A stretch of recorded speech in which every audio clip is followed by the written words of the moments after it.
such as the bus situation. Okay? Now, that's still under the 13 months that this boycott went on. So during this boycott, in the latter stages of this boycott, this bus boycott, on December 13, 1956, the U.S. Supreme Court ruled that Alabama could no longer have laws on segregation. Well, 7 days later, on December 20th, because the bus company had given up, why? Why did they give in finally? Because they were, what? They were going broke. Because nobody's riding the bus. They finally gave in. And on December 20th, 1956, guess what Dr. King did? He got on the bus and he sat in a whites-only section on the bus. Because the bus company had given up. So on December 20th, 1956, Dr. King took a bus ride in Montgomery and he sat in the front of the bus in a whites-only section. And what does this do for Martin Luther King Jr.? Puts him in what?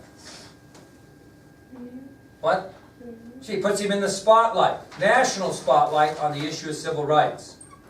So this is when Martin Luther King became the leader of the civil rights movement. This is really when the civil rights movement started in America. Was the Rosa Parks deal and the bus boycott. Okay? In 1958, King published a book entitled Stride Toward Freedom. Very, very popular book. You get on eBay and see what one of these is worth with a dust cover. This is crucial. The dust cover, why is that so crucial? People threw them away. So if you can find a first edition, first printing of Stride Toward Freedom, with the dust cover, several $100s. You can find one with Martin Luther King's signature in it. It's about 10 grand.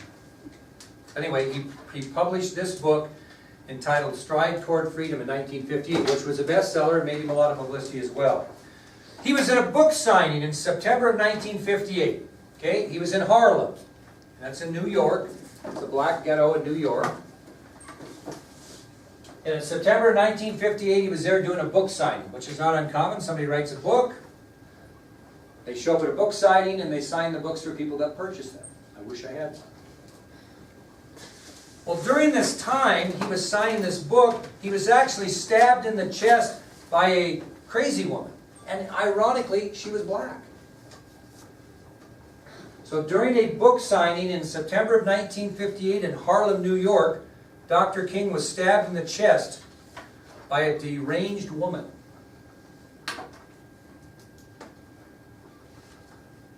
Well, did they pull a knife out right there at the book standing? Actually, it wasn't a knife. You know what it was? What was it? No, you guys that were here, did you hear that?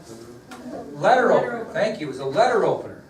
So doctors treated Dr. King, and they took him in with the letter opener still in his chest. And they stated that if he would have sneezed during the time, from the time he got stabbed to the time he got to the hospital, he probably would have died. It was that close to vitals. Okay? Did he keep it? Good question. I would have too. Well, when they took the letter opener out of his chest, it left a scar in the sign of a cross. After they got him fixed up, he had the sign of a cross on his chest. So he didn't keep the letter opener, but he kept the scar. And he was often quoted as saying about this incident, he would say to his aides and close friends, he'd say, quote, "You guys don't know what it's like, but every morning I wake up and brush my teeth, and I have to realize that this day could be my last." Why? Because normally when you brush your teeth, you don't have your shirt on yet, you wait, and so what does he see in the mirror every single day when he's brushed his teeth? That scar. Okay? So he said to close friends and aides, "You guys don't know what it's like, but every morning I wake up and brush my teeth, and I have to realize that this day could be my last." Well, after King's assassination in 1968, he was buried near the Ebenezer Baptist Church in Atlanta.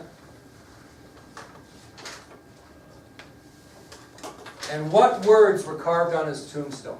Besides Martin Luther King Jr., you know, you're Birth, year of death. What, usually there's some sort of words put on a tombstone. What was his? Anybody want to know? We will overcome. Good guess. Anybody else want to guess? Is it just I have a dream? Good guess. Free at last. Free at last. Thank God Almighty. I am free at last. That's on Martin Luther King's tombstone. Where was he buried? What? Where was he buried? He was buried near Ebenezer Baptist Church, where his grandfather and father in Atlantic. He's buried in Atlantic. Now let's get off the docket a little bit. We got just enough time for this, and then I'm going to save you some note taking. Okay? Dr. Martin Luther King Day as a national holiday. Let's talk about that. Okay, Dr. Martin Luther King Day as a national holiday.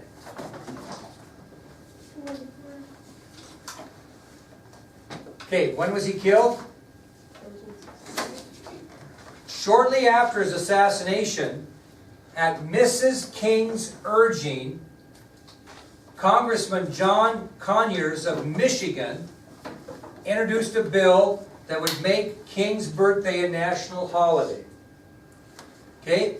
In the late 1960s, shortly after his assassination, at Mrs. King's request, here we go, Congressman John Conyers of Michigan first introduced a bill to Congress to make Martin Luther King's birthday a national holiday.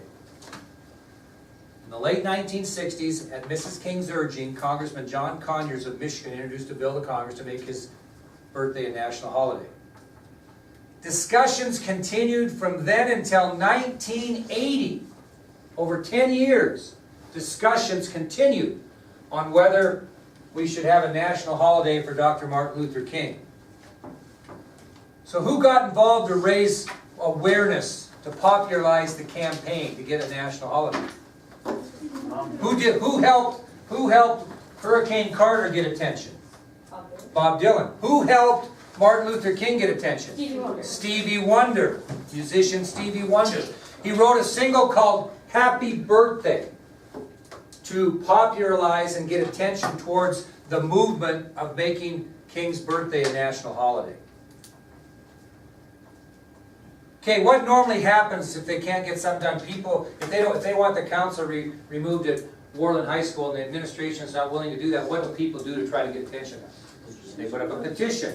Well, a petition was made. Over 6 million signatures were collected and given to Congress in support of making King's birthday a national holiday. Over 6 million. It's still the largest petition in American history to this date.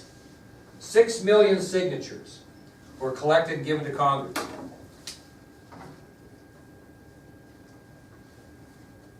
Well, the bill passed through Congress by a vote of 338 to 90 in the House, 338 to 90 in the House, 78 to 22 in the Senate. So the bill was passed through Congress by a vote of 338 to 90 in the House and 78 to 22 in the Senate. So who's the President of the United States that signs this bill into law? Who? Ronald Reagan.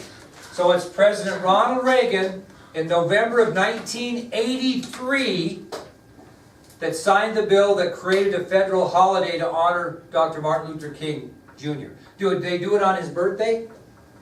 Third Monday of January. That's the day.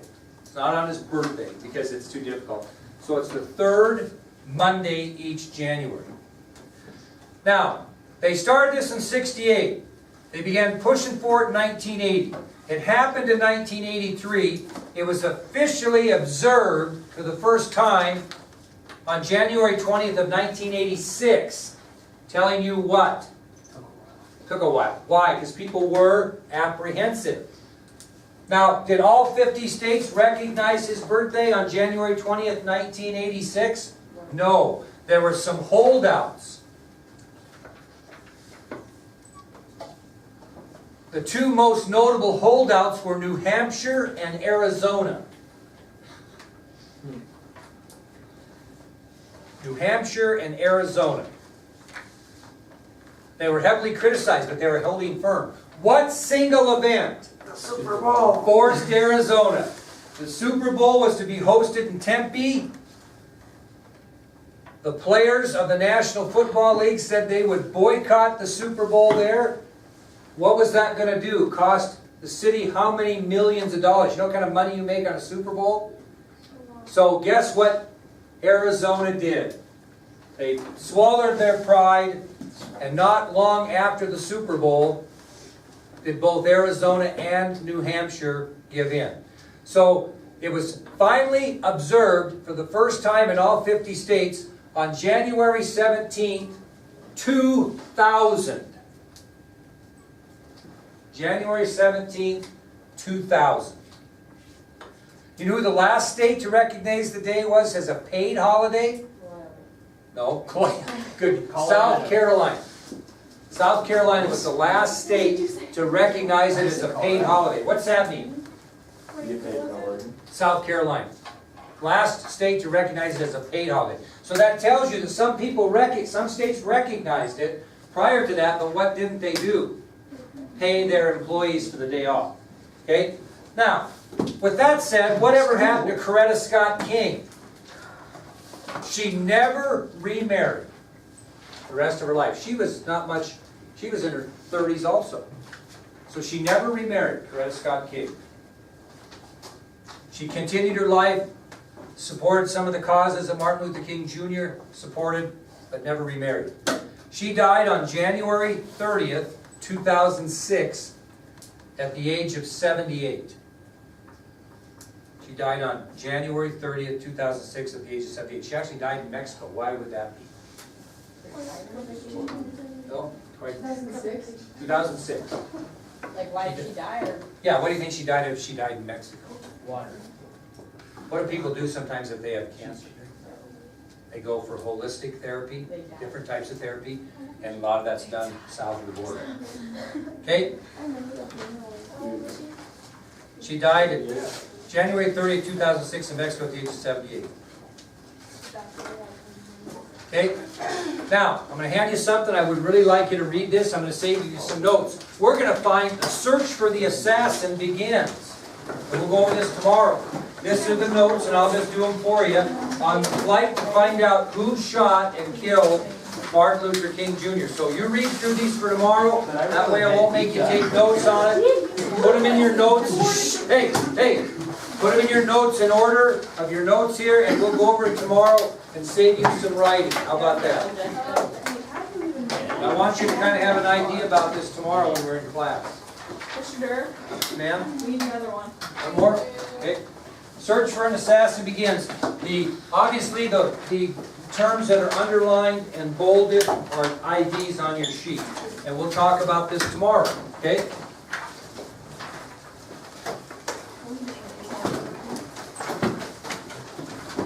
Big day. For those of you that may have not have paid your bill here for the trip, you need to have that done. I'm not in a big hurry. I've been married 34 years. So if I want to be somewhere by 7 o'clock, and no question can't be late, I will tell my wife that we got to leave at 5, hoping that we might get out of town by 7. Okay, so I do need this taken care of by the end of this week, because I got things to purchase, paddle boat rides and all that kind of stuff. One more thing, I went and purchased your meal cards. I got good news and bad news. If you are 18, your card will be a different card than if you're not 18 because of the legalities behind it. If you're 18, your card you'll be able to go on and get a PIN and withdraw cash. You'll have a debit card. If you're not 18, you will have a gift card, which means that you can spend anything you want with it. You just can't go to the cash machine and get money. You can still Why would I want to go to the cash machine? Because then I have to pay the cash out. Yeah, that's your penalty for being pitiful. It doesn't make any sense. And who would be that? Who are pitiful? Let's raise your hand if you're pitiful and under. Yeah. Hey, Shayna has a little break because by God on Saturday she'll be able to give her. When are we supposed to start? I'll give you all that info. I'll give them to you in Washington, D.C. It's going to make a call. So we have to tell them what you're paying. All state debaters, please meet in the conference tonight at 3:30 for a photo op. Madison Bolt, please come to the office for a message. And Coy Larkin, please come to the office for a message. They're done. Okay, who owes me money? Barris? Okay, you want to do that now? Fade up. I can wait on here. Fade up. Or nodding like this. I have to memorize. You know, Lemka's gonna have to get to school here pretty soon. I'm worried about her.